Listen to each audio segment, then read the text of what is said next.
আবার এই কাজ।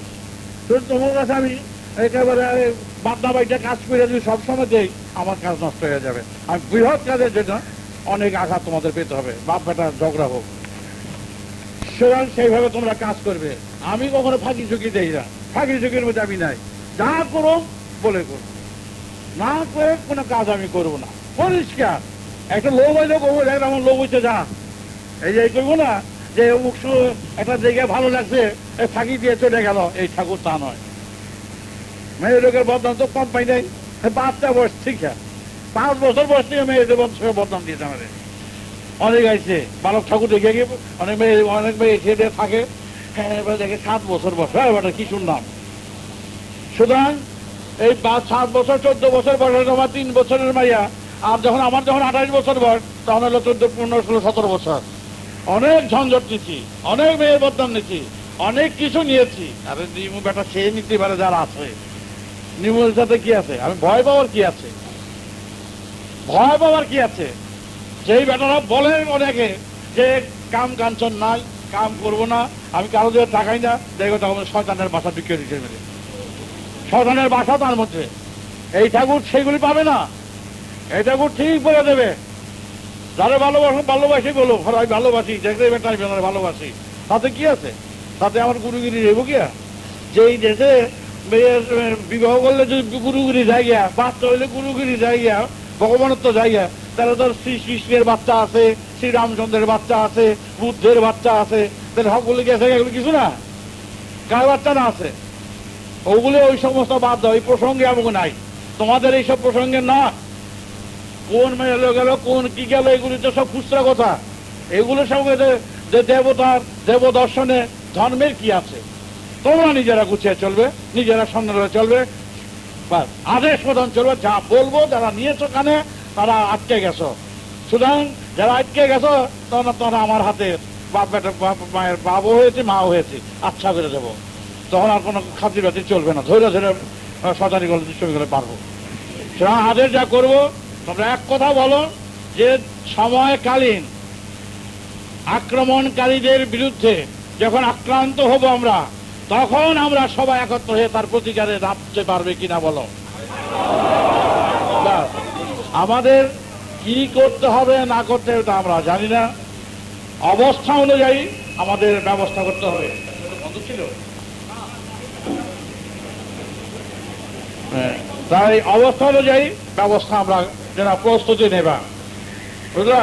যেরকম দেশে আছে না যে পূজা আসতেছে, খড়গ দাঁড়াইতেছে, তাহলে বেটা পূজার লেগে খড়গের লেগে কি আছে? হ্যাঁ, 1 মাস আগের থেকে এই খড়গ দাঁড়ায়। আমি জিজ্ঞাসা করতাম, খড়গ দাঁড়াচ্ছেন কেন? পূজা আইতেছে না, আর পূজা আইতেছে খড়গের লেগে কি? হ্যাঁ, খারার লগে সম্পর্ক আছে, এই খারার লগে ধারার সম্পর্ক আছে। দেখো, শত্রু বলি, পুজো দুর্গা পূজার শেষে প্রথা আছে একটা শত্রু বলি।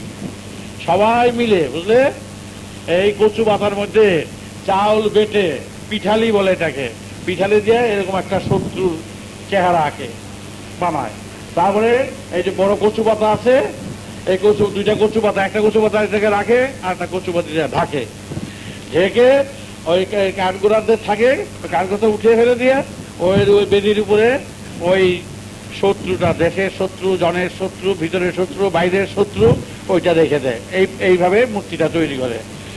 আর বাড়ি শুদ্ধ সবাই এসে ওই যে খড়গটা আমরা সবাই এসে ধরে, এত লোক থাকে বাড়িতে, অনেকে খড়গটা ধরতো না, তার পাশায় পাশায় ধরে দাঁড়ায়, খড় পাশায় সেই ধরে, হের পাশায় এই ধরে, ধরে দাঁড়িয়ে আছে। তাদের বেলা 100 লোক বাড়িতে, আর পুরোহিত মন্ত্র পড়তেছেন, মানে দেশের শত্রু, জনের শত্রু, ভিতরের শত্রু, বাইরের শত্রু, আমরা এই শত্রুকে বিনাশ করতে এই মহা খড়গের দ্বারা, জ্ঞান খড়গ, বাইরের খড়গের দ্বারা যারা জাতির শত্রু, তারে এইটাকে কর্তন করিয়া এইটাকে পুতিয়া দেওয়া হলো, চিরতরে কবর দেওয়া হইলো। বাস, লাঠি মেরে সবাই বুঝো, এটা বুঝো, দুর্গা পূজার শেষে এই বলির প্রথা আছে। তাই তোমরা জানো, যখন এই যে আজকের দেশের যে দুরবস্থা, শত্রুর দ্বারা আক্রান্ত, দেশের অসুরের দ্বারা আক্রান্ত, আমরা এই অসুরকে দমন করার জন্য যা যা বিধি ব্যবস্থা অবলম্বন করা দরকার সময়কালীন। আমরা এই কথা বলবো না আমরা মারপিট করতে চাই, কাটাকাটি করতে চাই, আমরা কিছুই করতে চাই না। আমরা চাই মিল, আমরা চাই মীমাংসা। কিন্তু তখনকার অবস্থার জন্য কি করতে হবে না করতে হবে তা তো বলা যায় না। তোমরা প্রস্তুতি নেবে। আমরা ভাই ভাই হয়ে হাতে হাত মিলেই সবাই সঙ্গে থাকতে চাই, পেড়া পাড়া ভেড়া দেশের জনের সবার সাথে।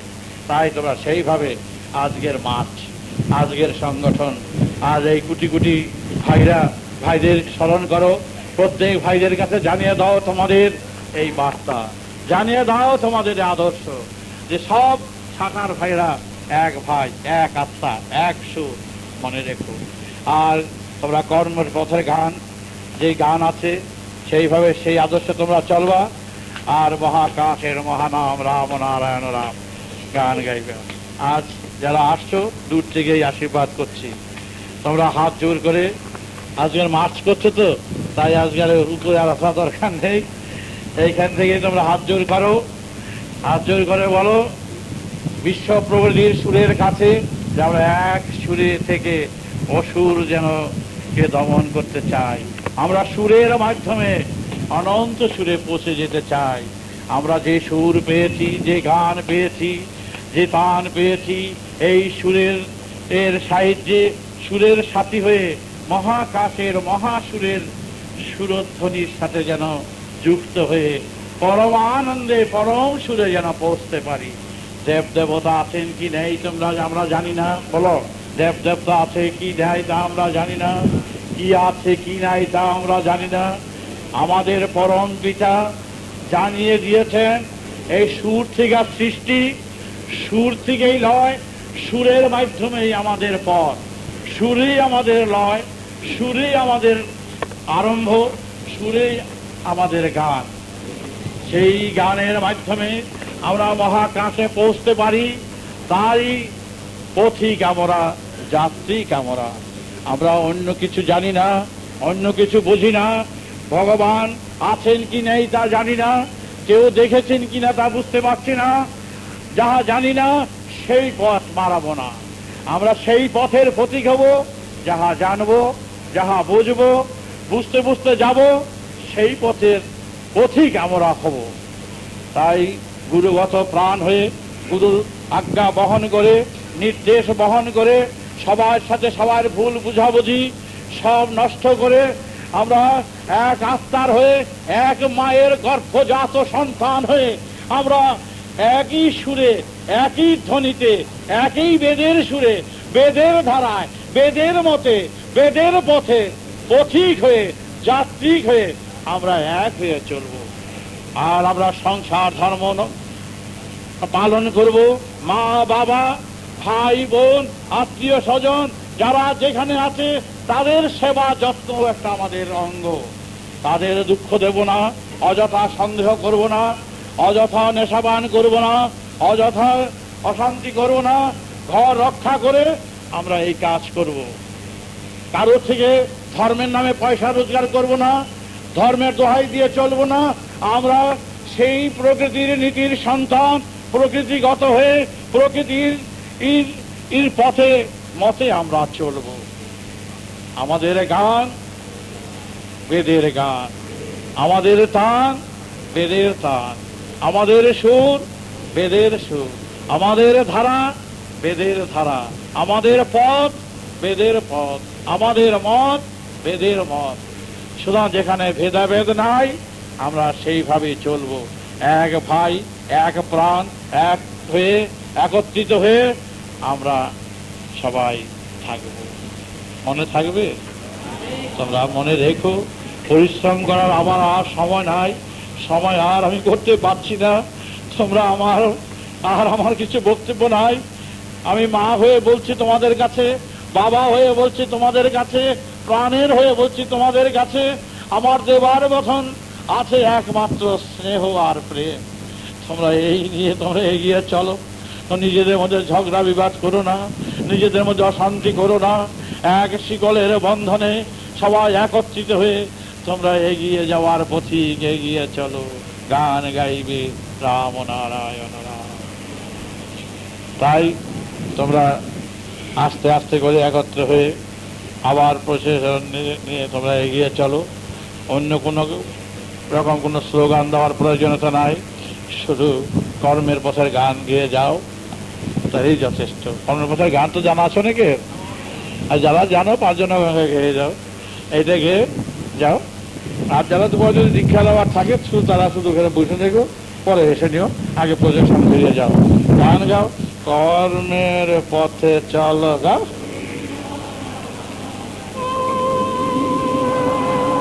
যাও, আস্তে আস্তে করে তোমরা গেট খুলে দাও।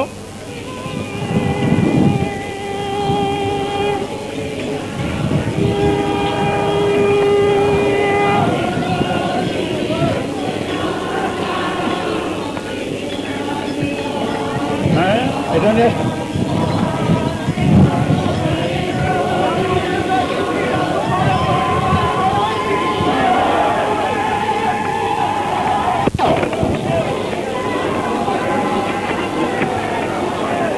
সবাই এক যাত্রী হয়ে যাও।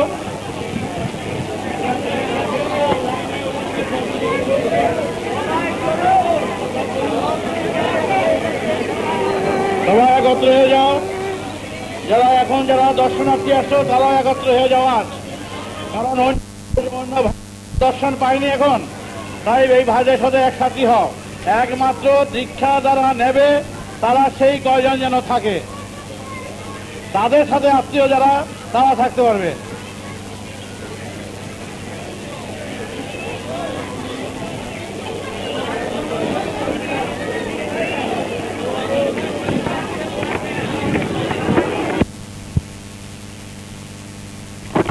আমার ধর্মে হচ্ছে এখানকার সাধারণ লোকেরা যেমন সাধারণ ঝগড়া বিবাদ রাগারাগি করে না সাধারণ, এরকম যদি আমার সঙ্গে করে তাহলে বুঝাও যে আমার সাকসেসফুল, আমার কার্যটা আমি যেটা করতে চাইছি সেটা সফল হয়ে গেল। বুঝতে পেরেছি কথা কি না? আমি এই যখন আমি আমার সফলতা হলো যে না, এখন আমার ঝগড়া করতেছে, বিবাদ করতেছে, রাগ করতেছে, অভিমান করতেছে, বুঝলা? ঠিক, তাহলে আমার বোঝা গেল আমাকে আমি যেটা করতে চাইতেছি সেটা ঠিক হলো। এবং এটা যদি আমার মৃত্যু হয়, অ্যাক্সিডেন্ট হোক, যা কিছু হোক, আমার মেনে নিতে হবে। আমি ওকে যদি হার মানিয়ে যায়, পরাজয় করে যায়, ওরা বড় হয়ে উঁচু হয়ে গেল, কথা বন্ধ, এই হার আমার মানতে হবে, আমার রাগ করলে চলবে না। এই যেমন ফট করে বলে উঠলো যে ওর ঘরে চাপে দাও, বলো না, এরকম চাপা, ওরকম আমার রাগ থাকবে না, তার প্রতিশোধ দেওয়ার ইচ্ছা থাকবে না, আমি কোনো প্রতিশোধ দেওয়ার ইচ্ছা থাকে না। আমি একটু মনে মনে তাকাই, একটু করে দেখি, মাঝে মাঝে তাকাই। যেমন তুমি রাগ করতেছো বা ভুল বুঝতেছো আমার উপরে, তখন তোমাদের টাকাই সোজা করছো, এই পর্যন্ত ভালোই কর। মাঝে মাঝে একটু অন্য মানুষকে হয়ে যায়, মাঝে মাঝে কি করে বাস মনে আসো তো আবার চাবি দিয়ে দেয়।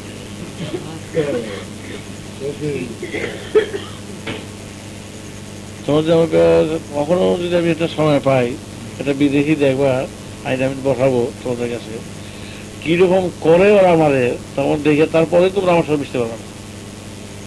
বিদেশি জন আমার সঙ্গে কি ব্যবহার করতেছে তোমরা, তারপর তোমার আমার তোমার দিকে কি রকরানি চাওয়ার চাইবো তোমার দিকে, হ্যাঁ, এমন টাকা টাকাইবো না, ভয় সব দূর হবে সব। হ্যাঁ, বসে যেতে পারে না, রান্নার করে মনে থাকবে সেটা, কিছু করতে থাকবে, এটা অবাক হয়ে যাবে। ওরা কি অ্যালার্ট আমার ব্যাপারে, এটা বুঝে ফেলেছে, কারণ বিদেশি তো, বিদেশিরা বুঝে ফেলা, প্রত্যেক বিদেশি যেই মারা যাবে সেই বুঝতে পারবে, আর বড় সময়টা বুঝে বুঝতে পারে, আর কারো দেখে না, বই দেখে দেখতেছি, আসতেছি, বসতেছি, চলতেছি, আর থেকেও তখন কোনো আত্মীয় থাকে না, আমি আত্মীয় ঠিকই দেখি, দাঁড়িয়ে আছি, হাসতে আছি।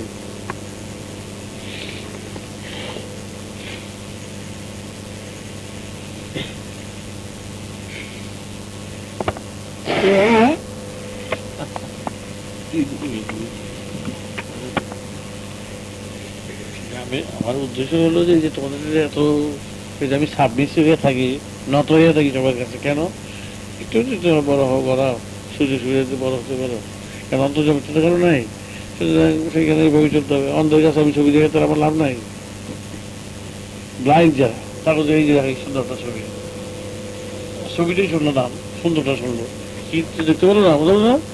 তা আমি জানি যে আমার আমি আমি এই ব্যাপারে ব্লাইন্ড সবাই, সুতরাং আমি তাদের কাছে পরিচয় দিতে লাভ নেই। আমার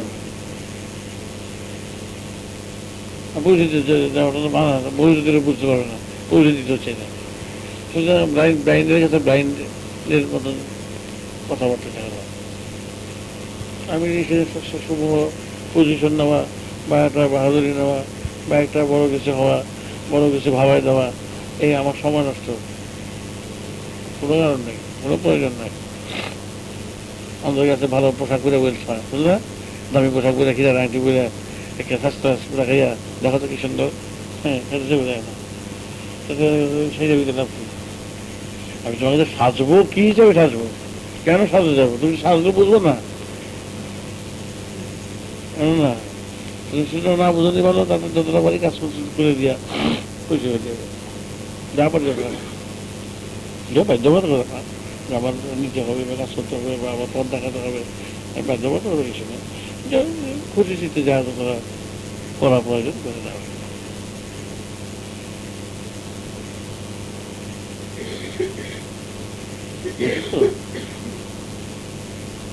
কথাগুলি বুঝতে তোমরা সবাই?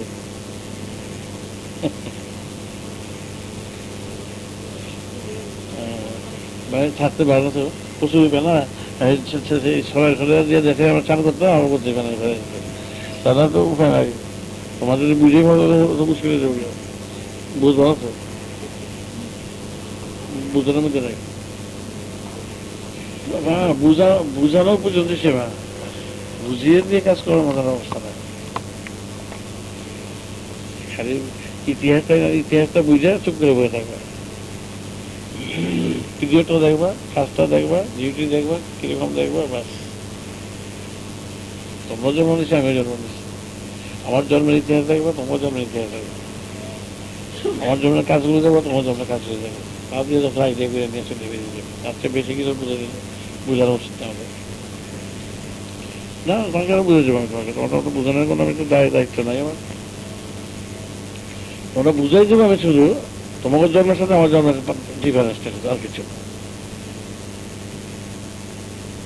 সমস্ত কার্যকলাপ আছে তোমার সাথে আমার সাথে ডিফারেন্সটা কি, এটুকু তো আমার রিলেশন, আর কিছু না। বুঝে তো গেছিস? তোমার জন্মের থেকে তোমার কি চেহারা দেখাইছে আর আমি জন্মের থেকে কি চেহারা দেখাইছে,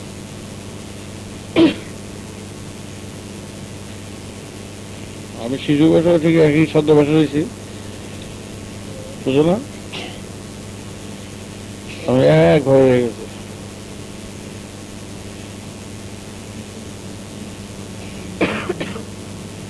হ্যাঁ, তোমাকে বুঝতে যে পাকা না, কারণ মৃত্যু দেখেও তো তোমাদের শিহরণ হয় না, শুধু তোমাদের বুঝালে হবে না। কারণ এই ইউনিভার্সে নেচার থেকে যে ডেটটা দেখাই দিছে, ওটা ডেট হলো একটা বড় দৃষ্টান্ত জীবনের। এই দৃষ্টান্তের চোখে দেখেও যখন তোমরা শিক্ষার মোড় ঘুরাইতে পারতেছো না, চলার মোড় ঘুরাইতে পারছো না, সেই জায়গায় বলছে কোনো কাজ করা তোমার দেখানো উচিত।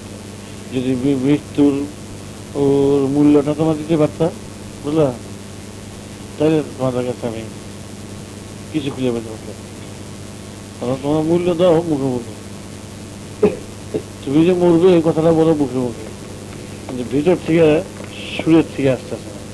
দেখো তুমি দেখো, কথা বলে দেখো, আমার মনে আছে মাথা মরু মশাই খাইয়া দিয়া মরু মশাই, হ্যাঁ দেখা দিব, খাইয়া দিয়া মরু মশাই, এই ধরনের কথা। ব্যাপারটা বুঝতে পেরেছ? তো অফিসে গেল, চা খাইতেছ, আরে আমি ম্যাডিস বটল মতো ভর্তি তো হবেই, একদিন একদিন হয়ে গেল। কথাটা বুঝতে পেরে সেটা উড়ে গেল, উড়ে যাওয়ার কথা। কি বুঝলি বল, বুঝতে পারছো? এই যে আমি যে মরবো কথা বিরুদ্ধে বলতে পারো, হ্যাঁ?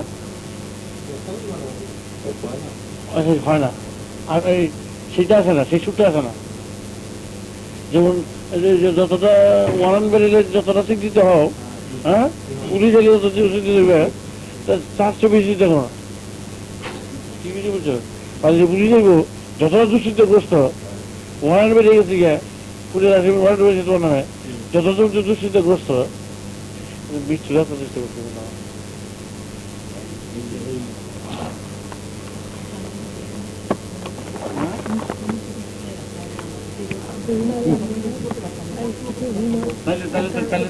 তুমি বুঝতে পারছো, আমি যে তোমার বুঝাইতেও যাই, আমি যে চাইটা তোমার দেখাই, তবে তুমি বুঝতে পারবো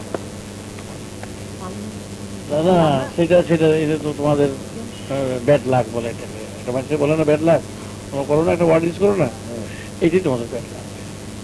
তোমার মৃত্যু দেখেও এত বড় জাজ্জলমান দৃষ্টান্তটা নেচার তোমাদের সামনে রাখছে, তা তা দেখে সত্ত্বেও যখন তোমাদের কনসাসটা একেবারে সজাগ হয়ে সজাগ হচ্ছে না, হচ্ছে মামুলি সাজা, এটা মামুলি সাজা। এখান দিয়ে শ্মশানে গেলে যে মনটা খারাপ হয়, এইসব বলে থাকে না, এটা মামুলি সাজা। কিন্তু কত বড় একটা বিভূতি, কত বড় একটা জাজ্জলমান দৃষ্টান্ত জীবনের গড়ার পথে, যে মৃত্যু তো আছেই, আসবে, চিঠিয়ে শুয়ে পড়তে হবে আমার, সবাই দেখতেছি শুয়ে শেষ তো থাকবে না, আমি এই পৃথিবীর সাথে আমার সম্পর্ক চুকে যাবে, টুডে এন্ড টুমরো, বুঝলে? এই তো সাংঘাতিক কথা। এটা একটা কথাটা বারবার করে বললে, যতবার বলবো ততবার তোমার বিস্মরণে আসবে, আর তার সঙ্গে সঙ্গেই বাইরে হাতাপাতি বিস্মরণ হয়ে যাবে। এখন তো নিজেই বুঝো কেন হয়, সে তুমি নিজের বিচার দিয়ে বোঝো, সেটা তো নট রেসপন্সিবিলিটি, এর জন্য দায়ী কেউ নয়। তোমার যদি অবুঝ করে রাখতো, তাহলে তুমি, তোমার চোখ যদি বন্ধ করে রাখতো, তোমার সব কিছু সঠিক রেখে জিনিসটা দাঁড়িয়েছে। মৃত্যু সম্পর্কে প্রতিটি জীবনের প্রত্যেকের এটা সজাগ করে দিচ্ছে, ন্যাচারাল গিফট।